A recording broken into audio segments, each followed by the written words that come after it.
नमस्कार दोस्तों। देखिए मित्रों, जो आज संडे को यानी 20 दिसंबर 2020 को जो रीट एसएसटी के 12 यूनिट है उसमें आपकी थर्ड यूनिट का पेपर था। और उसमें सही स्कोर आपका क्या है कि कितने स्कोर से अगर आपके ऊपर हैं तो आप बहुत अच्छी कंडीशन में है, और कितने स्कोर के बीच में है जिसमें आपको और ज्यादा इंप्रूवमेंट करने की आवश्यकता है। मैं आपको फिर से कह रहा हूं, मेरा उद्देश्य यह है कि जो विद्यार्थी टेस्ट सीरीज को ईमानदारी से ज्वाइन करे वो ये देखे कि उसकी माइनस पॉइंट कहाँ रह रहे हैं, कौन सी जो है वो कमियां रह रही है। तो एक एक चीज को वो पकड़े और उस चीज को ध्यान में रखते हुए अपनी तैयारी को और मजबूत करे। 25 अप्रैल को आप सबका एग्जाम है रीट का, ये फाइनल आप जानते हो चुका है फाइनल ये। तो अब इसमें देखिएगा, जो रीट एसएसटी की आपकी 12 यूनिट है उसमें तीसरी यूनिट का आपका पेपर था सुबह 10 बजे और 2 बजे। ये था पेपर 5 और ये है पेपर 6। तो इसमें ये वाली यूनिट थी मध्यकाल और आधुनिक काल, और जो नेक्स्ट संडे होगा उसको भारतीय संविधान और लोकतंत्र, उससे नेक्स्ट संडे होगा ये सरकार गठन और कार्य। तो ये लाइन वाइज जो आपका सिलेबस है इस हिसाब से ये यूनिट आपकी चलेगी। तो भक्ति और सूफी आंदोलन, मुगल राजपूत संबंध, मुगल प्रशासन, मध्यकालीन सामाजिक आर्थिक सांस्कृतिक दशा, ये ब्रिटिश नीति, क्रांति, अर्थव्यवस्था पर ब्रिटिश प्रभाव, पुनर्जागरण, सामाजिक सुधार और भारतीय राष्ट्रीय आंदोलन। बहुत ज्यादा इसमें मैटर था क्योंकि ये यूनिट में इन टॉपिक में जैसे 1919 से 47 तक ही देखें तो भी आपका बहुत कुछ आ जाता है, इसमें मॉडर्न हिस्ट्री आ जाती है पूरी इसमें। तो उस तरह से देखा जाए तो बहुत बड़ा आपका ये सिलेबस था। और इसमें अभी मैंने 2 से 3 दिन पहले जो मैंने कल या परसों वीडियो बनाया होगा, जो अभी 12वीं कक्षा की यूट्यूब पे क्लास शुरू कर रखी है मैंने भारत के इतिहास वाली, उसमें शुरू में मैंने आपको कहा था कि जो संडे को पेपर होगा उसमें मैं ऐसे पॉइंट पे विशेष आपका ध्यान दिलाऊंगा जो सामान्यतः विद्यार्थी नजरअंदाज करता है, जैसे मुगल प्रशासन, मध्यकालीन सामाजिक आर्थिक और सांस्कृतिक दशा, ये इस तरह का भारतीय अर्थव्यवस्था पर ब्रिटिश प्रभाव, ये भक्ति और सूफी के अंदर भी वो ऊपरी ऊपरी तौर से छोटी छोटी चीजें जो है, कई चीजें इसमें भी मिस करते हैं कि कहां तक हमें कौन कौन सी चीज पढ़नी चाहिए। या जैसे भारतीय राज्यों के प्रति ब्रिटिश नीति है, ज्यादातर विद्यार्थी इसमें मुगल राजपूत संबंध पढ़ता है क्योंकि राजस्थान हिस्ट्री आपने ऑलरेडी पढ़ रखी है और बहुत बार पढ़ी होगी, हर एग्जाम में आती है। तो अब उसी चीज को विद्यार्थी बार बार पढ़ता रहता है। 1857 की क्रांति ये बार बार पढ़ता रहेगा, ये 1947 भारतीय राष्ट्र ये बार बार पढ़ता रहेगा। तो मेरा उद्देश्य यह था कि आपको एक एक जो टॉपिक है उसको कवर करते हुए चलना है। अब जैसे उसमें एक दो क्वेश्चन ऐसे थे, उनमें 3-4 विद्यार्थी ने ये उसमें लिखा था कि सर ये वाला क्वेश्चन तो आउट ऑफ सिलेबस लग रहा है। ये आउट ऑफ सिलेबस कैसे है? ये मध्यकालीन कौन सा था, एक इक्ता वाला क्वेश्चन था उसमें जो मैंने पूछा था। अब मध्यकाल आ गया तो मध्यकाल में सल्तनत जो कालीन ये अर्थव्यवस्था है सामाजिक आर्थिक और सांस्कृतिक, क्या वो नहीं आएगी इसमें मध्यकाल में? वहां ये सल्तनत काल की जगह अगर सीधा मध्यकालीन लिख देते तो फिर, तो आप अपने सिलेबस को बहुत अच्छे से देखें और अच्छे से सिलेबस को समझें। इसलिए कोई क्वेश्चन अगर आपको नहीं आ रहा है तो इसका मतलब ये नहीं है कि वो आउट ऑफ सिलेबस है। हो सकता है आप वो पॉइंट आपने देखा ही ना, आप इधर आए ही नहीं, आपने थोड़ा बहुत ये देखा, आप इसी में लगे रहे, क्रांति में ये पढ़ लो ये पढ़ लो ये पढ़ लो, 3-4 टॉपिक बस इन्हीं के पीछे। तो इसीलिए मेरा मुख्य रूप से ये टेस्ट पेपर बना रहा हूं, ये बहुत कुछ सोच समझ के और एक एक क्वेश्चन मैं बना रहा हूं। तो मुझे पता है कौन सा क्वेश्चन जो है वो किस प्रकार से आपके टॉपिक में से जुड़ा हुआ है। तो अब हम बात करते हैं आगे। सबसे पहले बात करते हैं जो मॉर्निंग में 10 बजे वाला पेपर था। 10 बजे वाले पेपर में शुरू के जो लगभग 10 से 12 के बीच में जिन्होंने पेपर किया तो उसका यह आंकड़ा है आपके सामने। अब यह मेरिट हो सकता है कुछ ऊपर नीचे हो गई हो, क्योंकि किसी के नंबर अब जैसे किसी को और ज्यादा आ गए वो ऊपर चला जाएगा, किसी को और बीच में यहां आ गया तो वो आ जाएगा। इस पेपर में, फर्स्ट पेपर में जिस विद्यार्थी के 55% से ज्यादा हैं वो विद्यार्थी बहुत अच्छी कंडीशन में है।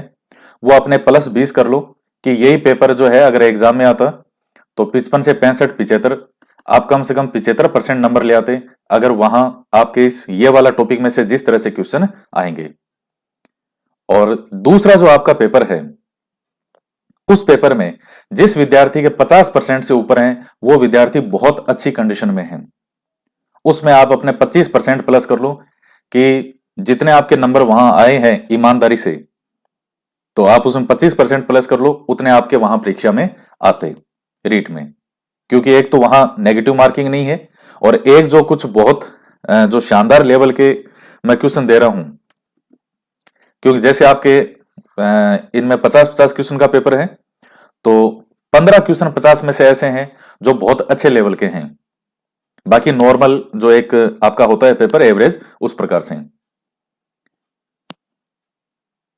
तो सबसे पहले बात करते हैं फर्स्ट पेपर की। जिसके 55% से ऊपर हैं वो सब बहुत अच्छी कंडीशन में है, उसको बनाए रखें और ज्यादा मेहनत करें। और जिनके इनसे कम है उनको और मेहनत करने की आवश्यकता है। वो क्वेश्चन नोट करें कि हमारे कौन से क्वेश्चन गलत हुए। दो चार आपको बिल्कुल नहीं आ रहे, कोई बात नहीं, लेकिन कुछ ऐसे क्वेश्चन जो आपको आने चाहिए थे वो आपको नहीं आ रहे। तो सबसे पहले इस बार जो फर्स्ट स्थान रहा है फर्स्ट पेपर मॉर्निंग वाले में, वो है सुभाष कड़वासरा। इनका जो लास्ट जैसे टेस्ट पेपर है उनमें भी टॉप 20 के अंदर नंबर आ रहा था। इस बार फर्स्ट स्थान आया है, 70% नंबर है इनके। और दूसरे नंबर पे हैं, ये है राजाराम, तो 68.74। फिर सुखपाल और भूपेंद्र स्वालका, ये भी शानदार प्रदर्शन कर रहे हैं। इनका भी लगातार टॉप जो है 20 के अंदर बार बार नाम आ रहा है। उसके बाद में माया 68.06। फिर है गुरदास, ये नाम ढंग से नहीं लिखा हुआ है, ये जीमेल कॉम को पूरा नाम इसी प्रकार से एक साथ लिख दिया ये गुरदास। आप समझ लीजिएगा जो भी आप हैं, गुरदास गाबी करके क्या नाम है। तो आपका बहुत अच्छा प्रदर्शन है, 68.4।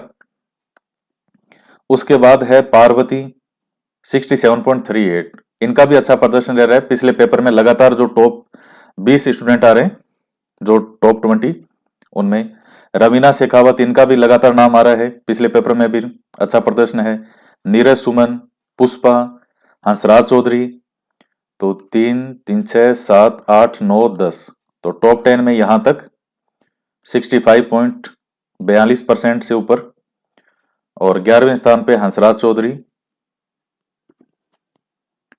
उसके बाद आप हैं श्वेता कुमारी, भारती शर्मा, दुर्गा, माही, और ये प्रवेश, सुशीला लखरन, और नीतू, संगीता सिहाग, ये खेमा राम, ये राम है शायद, RAN लिख दिया होगा इन्होंने, MN पास पास होते हैं।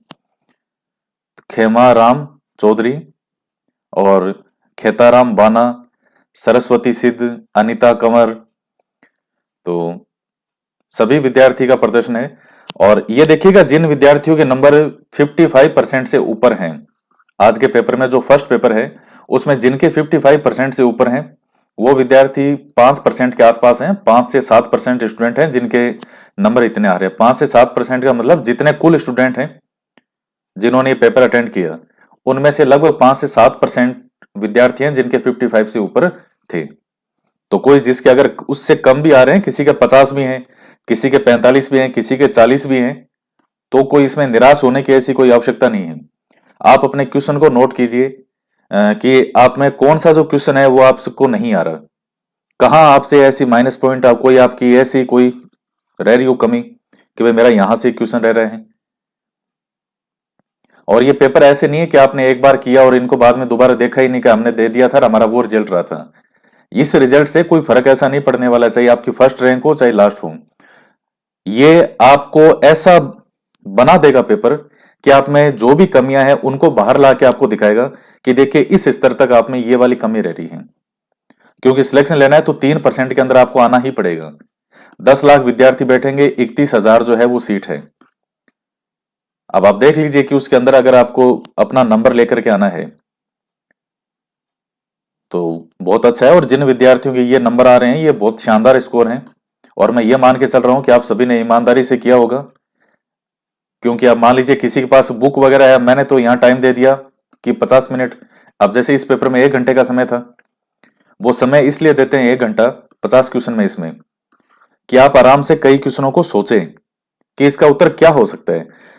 क्वेश्चन हार्ड नहीं होता, 5-7 क्वेश्चन ऐसे होंगे जो आपने सुने नहीं होंगे या ज्यादा हार्ड लग रहे होंगे, बाकी आपने जो पढ़ा है उन्हीं में से ही है। वो क्वेश्चन को बनाया ऐसा गया है कि वो आपको मुश्किल लग रहा है, उसको समझिए क्वेश्चन को, बार बार पढ़ें, समय दे उस क्वेश्चन को, समय देवें कि इसका उत्तर ये कैसे आया होगा। अब उसमें कोई नकल करता है, मान लो बुक वगैरह पास में लेके बैठ गया, तो अब ऐसा तो है नहीं कि मैटर में कोई बाहर से, कोई ऊपर से आसमान से लाया हूं। तो किताबों में कोई हल्के फुल्के फैक्ट तो मिलेंगे आपको भाई, जैसे 50 क्वेश्चन दिए, 50 में से 30 क्वेश्चन तो आपको मिल जाएंगे बुक्स में, क्योंकि नॉर्मल जो मैटर होगा वो तो मिलेगा ही। तो अब वो फिर उसमें नकल करना, चीटिंग कोई करता है तो फिर वो ही जाने। इसके बाद में ये दूसरा पेपर है, और इस दूसरे पेपर में जिसके 50% से ऊपर हैं वो विद्यार्थी, बहुत अच्छा स्कोर है उनका, बहुत अच्छी कंडीशन में है। जिनके यहाँ 50% इस पेपर में आ रहे हैं, आप अपने 25% प्लस कर लो, इतने आपके वहां पेपर में आते। और मैं आपको एक चीज पहले ही कह चुका हूं कि लास्ट 1-1.5 साल से विद्यार्थियों ने बहुत मेहनत की है, तैयारी की है, और इतने ऑनलाइन कोर्स आजकल आ चुके हैं कि लगभग हर विद्यार्थी के हाथ में ऑनलाइन कोर्स है, चाहे वो जो भी कोई भी हो कोचिंग, लगभग विद्यार्थियों के पास में है कोर्स। तो वो, और यूट्यूब वगैरह पे इतनी ऑनलाइन चीजें हैं कि एक विद्यार्थी के बेसिक नॉलेज में इंप्रूवमेंट हुआ है। तो इसलिए आपको अपना लेवल बढ़ाना पड़ेगा कि आप उतना शानदार स्कोर कर सको। और मेरा काम यही है, आप लोगों से ज्यादा मेहनत करवाना। मैं नहीं चाहता कि मैं 90% वाला आपको पेपर दे दूं, मजे से सब 90-90 नंबर लाओ और अरे वाह वाह वाह, यहां वाह बोल के वहां अगर रोना पड़े, ऐसा काम मैं नहीं करता। यहां जितना दाप के रोना है चाहे रो, अल्लाह अल्लाह के रो चाहिए, यहां पे कोई दिक्कत नहीं है। वहां जाकर के हंसता हुआ चेहरा आपका आना चाहिए एग्जाम में, वो मेन चीज है। तो मैं तो चाहता हूं कि यहां पर दाप दाप के रो, आप पेपर को देख के आपके यूं लगे कि यार ये क्या पेपर है। इस फेज से निकल गए आप तो समझ लीजिए कि आप क्या बन जाओगे, सोना बन जाओगे आप। तो ये सेकंड पेपर था। इसमें सबसे पहला स्थान इस बार है भूपेंद्र सवाल का, जो फर्स्ट पेपर के अंदर भी इनका रैंक था टॉप में 65.42। और सरस्वती सिद्ध आपके 64.06% सेकंड स्थान, पंकज यादव, और फिर ये हैं कृष्ण प्रताप सिंह 62.76, राधा जहांगीर 60.76, गुरदास, ये इनकी रैंक अच्छी है लेकिन वही नाम है gmail.com, पूरा नाम एक साथ ही लिख दिया इन्होंने। इसके बाद में शंकरलाल कुमावत तो 60.1, माया 58.76, श्वेता कुमारी 58.76, लगभग वही नाम जो विद्यार्थियों के उनमें आ रहे थे, लगभग वही नाम है, कुछ विद्यार्थी इसमें और हैं।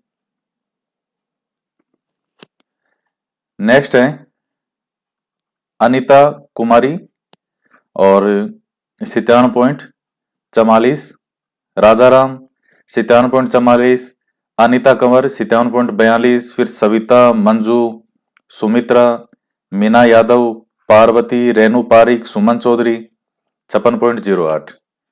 तो ये जो हैं लगभग जो ऊपर की रैंक में विद्यार्थी आ रहे हैं, 20-25 विद्यार्थियों आसपास ये नंबर हैं। और इनके ये जो नंबर आ रहे हैं, तो इनको नंबर को देख के कोई ये मन में मत सोच लेना कि 56 ही आए हैं क्या। ये 56 का मतलब है 80-80%, 80 से 85% नंबर मान के चलना इनको। आप इनमें कम से कम 25-25-30% प्लस कर लेना इन नंबर में, उतने नंबर आपके वहां एग्जाम में बनेंगे आप। तो मैंने आपको पहले कहा था कि जो इस फेज से निकल गया, इन टेस्ट पेपर को ईमानदारी से दे गया, आप 6 दिन तक जो नेक्स्ट पेपर, आप जैसे नेक्स्ट जो संडे होगा तो उसको आपको मैंने बता दिया, 4th यूनिट वो भारतीय जो संविधान वाली, आपके जो लगातार यूनिट वाइज उसी प्रकार से आपके पेपर होंगे। तो 6 दिन का आपके पास समय होता है, तो उसमें जितना आप उस यूनिट को पढ़ सकते हो उतना पढ़ो, आप जितना पढ़ सकते हो।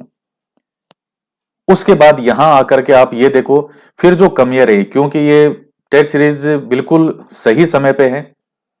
आपका एग्जाम 25 अप्रैल को है, ये टेस्ट पेपर की 12वीं यूनिट का पेपर 21 फरवरी को ही खत्म हो जाएगा। तो साथ साथ में आपको अपनी कमियां पता पड़ रही है कि इस समय आपकी कहां कमियां रह रही हैं। तो जो विद्यार्थी ईमानदारी से पेपर दे रहा है, इनको ईमानदारी से सोल्व कर रहे हैं, वो बहुत अच्छा स्कोर करेगा और निश्चित रूप से एग्जाम में सिलेक्शन होगा। और जिस दिन फाइनल जब रिजल्ट आएगा, 25 अप्रैल को एग्जाम होगा, और आप देख लेना इनमें से बहुत सारे विद्यार्थी आपको मिलेंगे, और केवल टॉप 20-25 ही नहीं, और भी बहुत सारे विद्यार्थी हैं। ये तो नाम मैं इतने ले रहा हूं, विद्यार्थी बहुत हैं इनमें। तो बहुत सारे विद्यार्थी जो हैं वो अच्छी रैंक के साथ में वहां भी परीक्षा में सफल होंगे।